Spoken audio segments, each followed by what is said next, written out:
welcome to the Miraculous Lightworkers channel, your go-to place for all things about Lightworkers and enlightenment. Today I'm reading from Chapter 2 of A Course in Miracles. For those of you interested in purchasing the text, it can be bought through ACIM.org or on Amazon. Today we're going to cover from Chapter 2, just the first, second, and third parts. Okay? So chapter 2 is entitled The Separation and the Atonement. Number 1, to extend is a fundamental aspect of God, which he gave to his Son. In the creation, God extended himself to his creations and imbued them with the same loving will to create. You have not only been fully created, but have also been created perfect. There is no emptiness in you. Because of your likeness to your Creator, you are creative. No child of God can lose this ability because it is inherent in what he is, but he can use it inappropriately by projecting. The inappropriate use of extension or projection occurs when you believe that some emptiness or lack exists in you and that you can fill it with your own ideas instead of truth. This process involves the following steps. First, you believe that what God created can be changed by your own mind. Second, you believe that what is perfect can be rendered imperfect or lacking. Third, you believe that you can distort the creations of God, including yourself. Fourth, you believe that you can create yourself and that the direction of your own creation is up to you. Number 2, these related distortions represent a picture of what actually occurred in the separation or the detour into fear. None of this existed before the separation, nor does it actually exist now. Everything God created is like him. Extension, as undertaken by God, is similar to the inner radiance that the children of the Father inherit from him. Its real source is internal. This is as true of the Son as of the Father. In this sense, the creation includes both the creation of the Son by God and the Son's creations when his mind is healed. This requires God's endowment of the Son with free will, because all loving creation is freely given in one continuous line, in which all aspects are of the same order. Number 3, the Garden of Eden, or the pre-separation condition, was a state of mind in which nothing was needed. When Adam listened to the lies of the serpent, all he heard was untruth. You do not have to continue to believe what is not true unless you choose to do so. I'm going to go ahead and pause just to give you the scripture where this is coming from is in Genesis 2:21, if you want to go look and reflect. Continuing, all that can literally disappear in the twinkling of an eye because it is merely a misperception. What is seen in dreams seems to be very real, yet the Bible says that a deep sleep fell upon Adam, and nowhere is there reference to his waking up.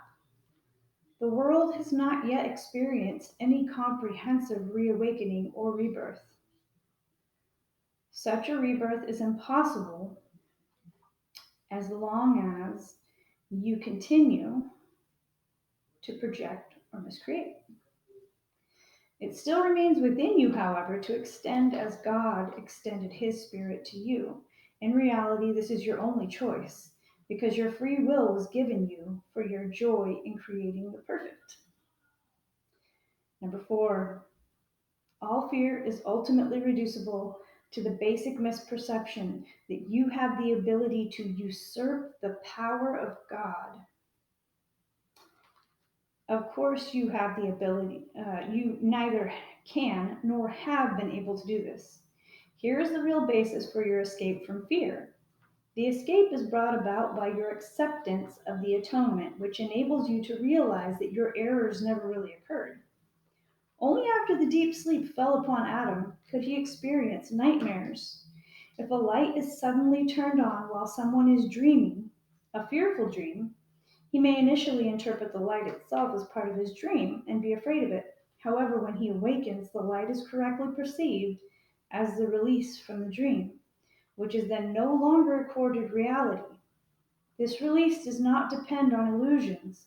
The knowledge that illuminates not only sets you free, but also shows you clearly that you are free. This is a really powerful paragraph here. And if you go ahead and get the text, you can actually listen on YouTube for free to the entire reading of the Course in Miracles. I'm stopping with commentary here. That's kind of how my reading is a little bit different. So I just want to point some of these things out because these are sort of the beginning epiphanies where you start to understand what is happening and the contrast is made for you. So continuing, number 5, whatever lies you may believe are of no concern to the miracle, which can heal any of them with equal ease. It makes no distinctions among perceptions. Its sole concern is to distinguish between truth on the one hand and error on the other. Some miracles may seem to be of greater magnitude than others, but remember the first principle in this course. There is no order of difficulty in miracles. In reality, you are perfectly unaffected by all expressions of lack of love. That's a big deal. I'm going to read that one sentence one more time because that is a huge foundation stone here. In reality, you are perfectly unaffected by all expressions of lack of love. You might want to pause the video and sort of sit with that because most of us, almost 100%, believe that we've been affected by expressions of lack of love.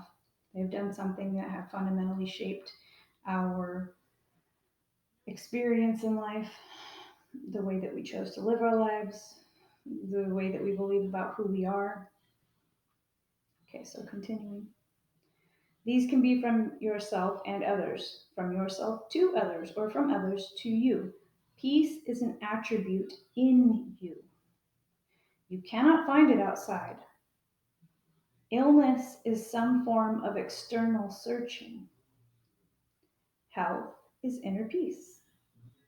It enables you to remain unshaken by lack of love from without and capable, through your acceptance of miracles, of correcting the conditions proceeding from lack of love in others. These last few sentences are really meaningful as well. I find all of them to be epic. You know, this is my third time that I've really decided to not just cherry pick any parts of the script, you know, of any part of the text, but to actually go through and read it from beginning to end. And every time I still come back to these things and new things will hit me. It's amazing. So illness is some form of external searching, which is basically a universal problem. We all seek something outside of ourselves to provide us with peace, to provide us with joy, to give us the love that we don't feel from ourselves and our own spirit. All those things can lead to physical ailment, but they can also lead to things that are less visible, like mental illness.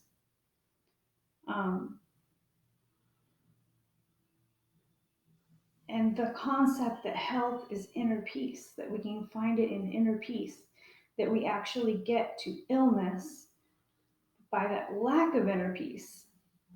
All the external searching, all the things we do in the world to try and find some way to experience ourselves as being acceptable and lovable is all ways of avoiding going within. So we'll move on to part 2 of chapter 2, page 19 for anybody with the book. The atonement as defense. Number 1, you can do anything I ask. I have asked you to perform miracles and have made it clear that miracles are natural, corrective, healing, and universal. There's nothing they cannot do, but they cannot be performed in the spirit of doubt or fear. When you are afraid of anything, you are acknowledging its power to hurt you. Remember that where your heart is, there is your treasure also. You believe in what you value. If you are afraid, you are valuing wrongly. Your understanding will then inevitably value wrongly. And by endowing all thoughts with equal power will inevitably destroy peace.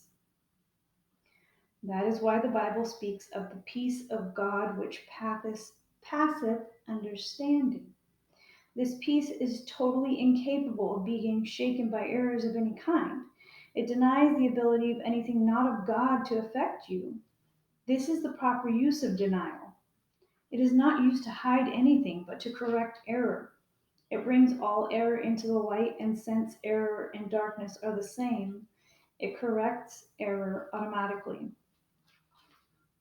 Brief commentary here on section 1. I love that it talks about the peace of God which passeth understanding, because I had no clue what that was about before I came into A Course in Miracles. But this made perfect sense, and it was like puzzle pieces that were interlocking. And suddenly I could understand how, in accepting his truth, all of the errors were corrected and put into divine order, and I had a peace that I'd never known before, because I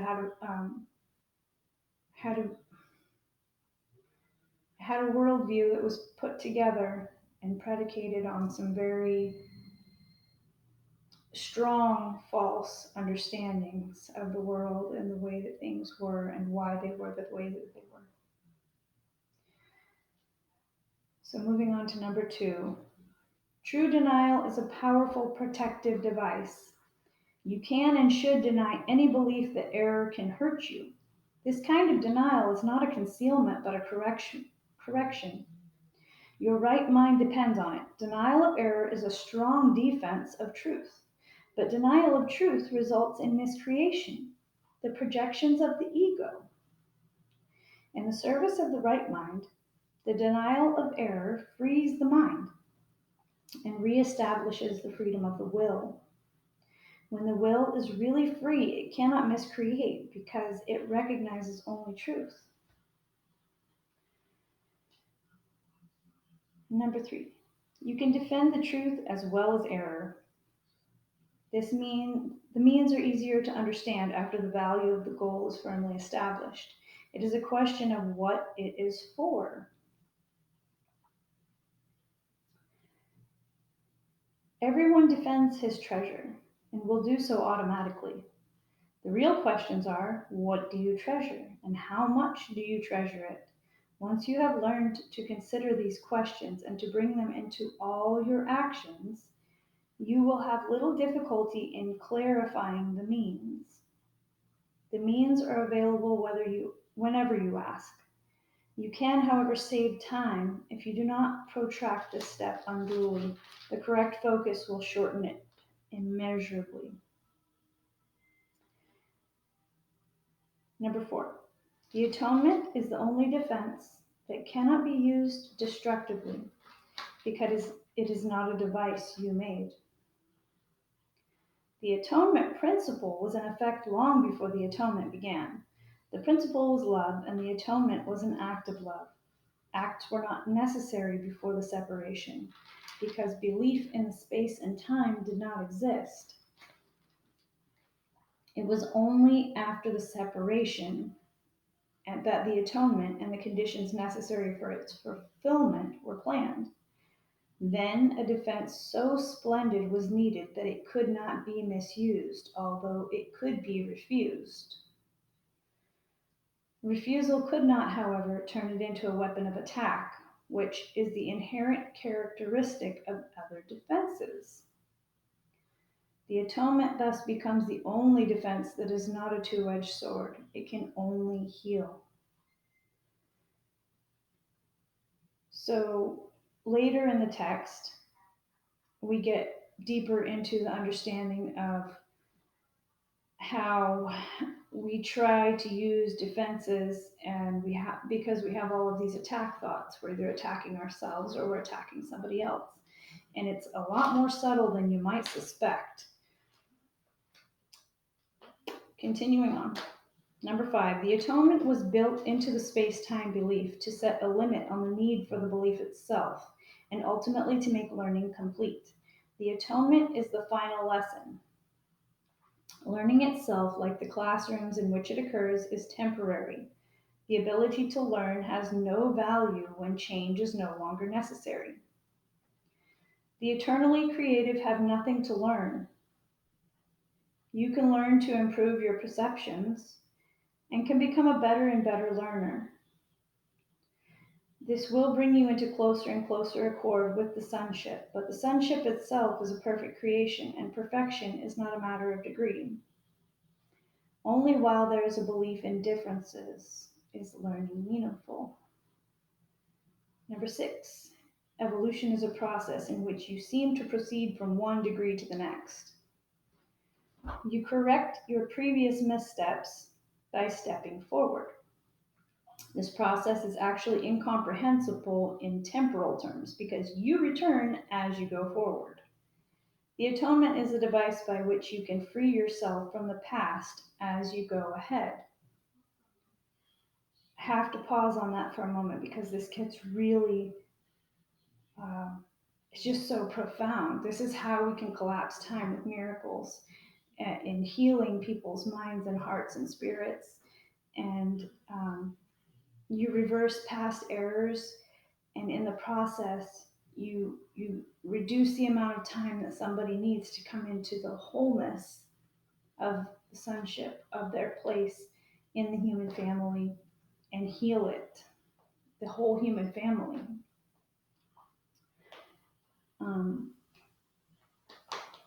Let's continue. It undoes your past errors, thus making it unnecessary for you to keep retracing your steps without advancing to your return. In this sense, the atonement saves times, but like the miracle it serves does not abolish it. As long as there is need for atonement, there is need for time. But the atonement, as a completed plan, has a unique relationship to time. Until the atonement is complete, its various phases will proceed in time, but the whole atonement stands at time's end. At that point, the bridge of return has been built. I love that final sentence. At that point, the bridge of return has been built. Returning to what we feel like has been lost. Returning back to a state of oneness where there's no more brokenness. And that seems really lofty, but it's inevitable. Only because we live in a really seemingly broken, chaotic world does it seem like something that's out of reach and unaccomplishable. But it's inevitable. We have to get there. It seems like we have a choice, but in the end, we all want the same thing. We all want peace and love and joy. So we will make that decision. I'm confident of it. And God's confident of it. Number 7, the atonement is a total commitment. You may still think this is associated with loss, a mistake all the separated sons of God make in one way or another. It is hard to believe a defense that cannot attack is the best defense. This is what it means by the meek shall inherit the earth. They will literally take it over because of their strength. This reminds me so much of a saying that we have here in Hawaii, which is, do not mistake my kindness for weakness. Because I show aloha does not mean that I'm inviting you to take advantage of my pureness of heart. Continuing, a two-way defense is inherently weak precisely because it has two edges and can be turned against you very unexpectedly. This possibility cannot be controlled except by miracles. The miracle turns the defense of atonement to your real protection, and as you become more and more secure, you assume your natural talent of protecting others, knowing yourself as a brother and a son. That's a real paradigm shift. A lot of people don't see themselves in that protective role where we really have that heartfelt desire to stand and intercede and help because our soul is called to it. But that's something that it becomes, not an obligation, but it becomes something that it's a compulsion. You want to. Once you get to the point where you see what it feels like to be in peace, you want to extend that. And it's like the most natural thing in the world. So we're going to move on to section 3, the altar of God. Number 1, the atonement can only be accepted within you by releasing the inner light. Thank you, Lightworkers. Since the separation, defenses have been used almost entirely to defend against the atonement and thus maintain the separation. This is generally seen as a need to protect the body. The many body fantasies in which minds engage arise from the distorted belief that the body can be used as a means for attaining atonement. Perceiving the body as a temple is only the first step in correcting this distortion because it alters only part of it. It does recognize that atonement in physical terms is impossible. The next step, however, is to realize that a temple is not a structure at all. Its true holiness lies at the inner altar, around which the structure is built. The emphasis on beautiful structures is a sign of the fear of atonement and an unwillingness to reach the altar itself. The real beauty of the temple cannot be seen with the physical eye. Spiritual sight, on the other hand, cannot see the structure at all because it is perfect vision. It can, however, see the altar with perfect clarity. For perfect effectiveness, the atonement belongs at the center of the inner altar, where it undoes the separation and restores the wholeness of the mind. Before the separation, the mind was invulnerable to fear because fear did not exist. Both the separation and the fear are miscreations that must be undone for the restoration of the temple and for the opening of the altar to receive the atonement. This heals the separation by placing within you the one effective defense against all separation thoughts and making you perfectly invulnerable. Number 3, the acceptance of the atonement by everyone is only a matter of time. This may appear to contradict free will because of the inevitability of the final decision, but this is not so. You can temporize and you are capable of enormous procrastination, but you cannot depart entirely from your Creator who set the limits on your ability to miscreate. An imprisoned will engenders a situation which, in the extreme, becomes altogether intolerable. Tolerance for pain may be high, but it is not without limit. Eventually, everyone begins to recognize, however dimly, that there must be a better way. As this recognition becomes more firmly established, it becomes a turning point. This ultimately reawakens spiritual vision, simultaneously weakening the investment in physical sight. The alternating investment in the two levels of perception is usually experienced as conflict, which can become very acute, but the outcome is as certain as God. Number 4, spiritual vision literally cannot see error and merely looks for atonement. All solutions the physical eye seeks dissolve. Spiritual vision looks within and recognizes immediately that the altar has been defiled and needs to be repaired and protected. That is a really critical point to understand when you're coming back into a place where you're perceiving with spiritual sight. Spiritual vision looks within and recognizes immediately that the altar has been defiled and needs to be repaired and protected. That's incredibly deep water because you're looking at the actual soul of a person and how it has been affected by the things that have occurred within that person's life, which change their perceptions of themselves and the world to such a degree that it can be described as the altar being defiled. And that has a lot of varying degrees within it, clearly. But when this happens, when these errors occur and they sort of lodge themselves in your spirit and create intense confusion, it needs to be repaired and protected. It gets clearer in the text later on about how to go about that, but I'm just going to continue here, okay?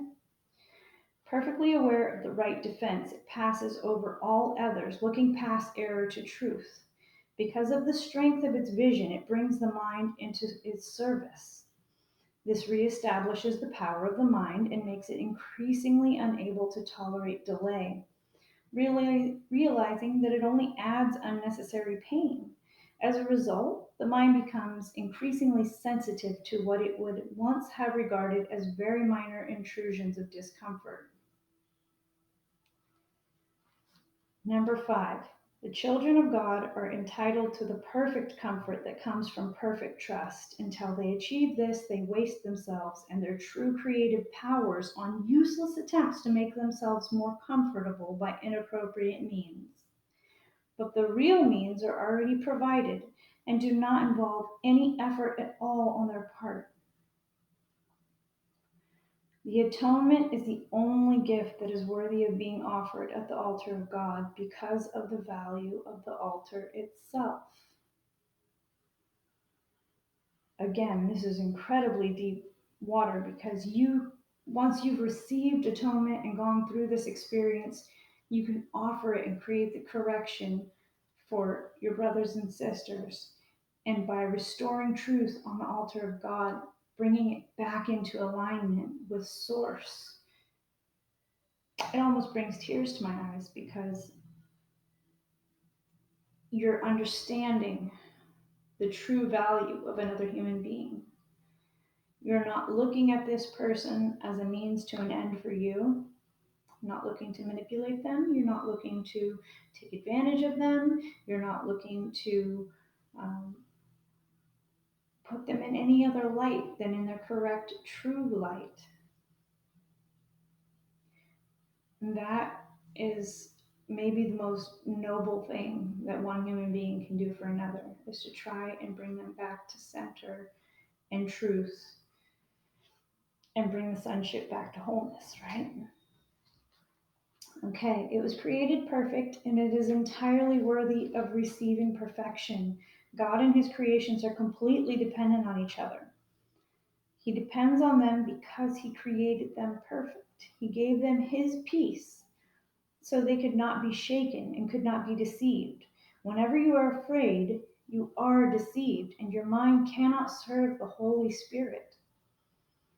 This starves you by denying you your daily bread. God is lonely without his sons, and they are lonely without him. They must learn to look upon the world as a means of healing the separation. The atonement is the guarantee that they will ultimately succeed. So that concludes parts 1, 2, and 3 from chapter 2. And I just want to close out this reading by sharing with you how this particular sentence affect me so immensely and still does every time I go over this part of the text. It says, God is lonely without his sons, and they are lonely without him. it's enough to bring me to tears, because the part of me that remembers wants nothing more than to bridge that, to heal that, to bring everybody back into proper alignment and create the miracles that I know we are all here to create. Thank you for joining me today. If you found this video interesting, please like, share, subscribe, comment below. Tell me what you thought of the reading. If you have any questions, I'm glad to answer them. Thank you so much for being here with me. I can't tell you what it means to me and what it means to, the entire sonship. Join us next time for more info and interaction as we all uplift, enlighten, and ascend together.